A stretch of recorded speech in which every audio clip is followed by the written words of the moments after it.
Assalamualaikum warahmatullahi wabarakatuh. Baiklah, pada hari ini saya ingin menjelaskan yaitu mengenai struktur batang dikotil dan monokotil serta perbedaannya.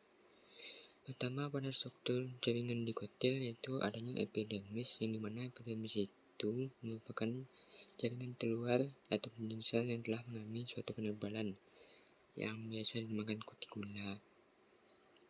Fungsi kutikula ini biasanya untuk melindungi batang dari panas berlebih yang bisa menyebabkan kering. Biasanya susunannya itu lebih rapat sehingga dapat melindungi jaringan tumbuhan bagian yang lebih dalam. Selanjutnya itu ada korteks, di mana korteks ini terdiri dari parenkim dan tersusun rapat, dan parenkim sebaliknya tersusun longgar sehingga terdapat ruang antar sel yang besar. Selanjutnya itu ada endodermis. Endodermis ini juga bisa disebut dengan floeterma atau sarang amilum karena berisikan banyak beberapa butir-butir amilum yang mana fungsinya itu sebagai pemisah antar korteks dan juga stele. Selanjutnya stele yaitu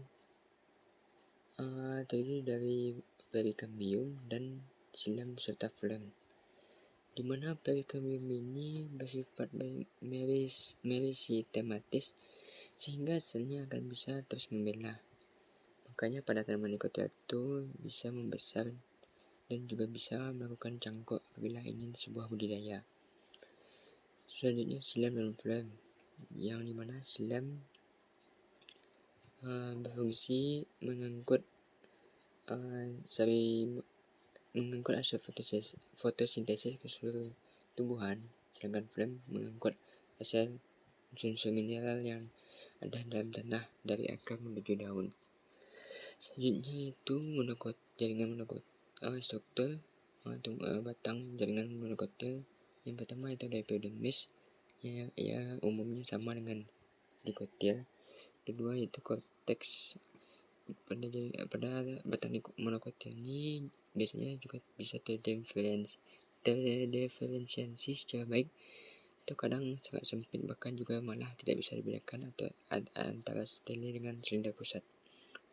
Stele atau silinder pusat monokotil ini bagian atasnya antara korteks dan silinder pusat pada dasarnya biasanya tidak terlihat silam dan flemnya, dan juga terdapat embulur yang jaringannya ada pada paling dalam dari tumbuhan, yang mana dapat tersusun dari sebuah jaringan parenkim yang fungsinya sebagai menyimpan cadangan makanan.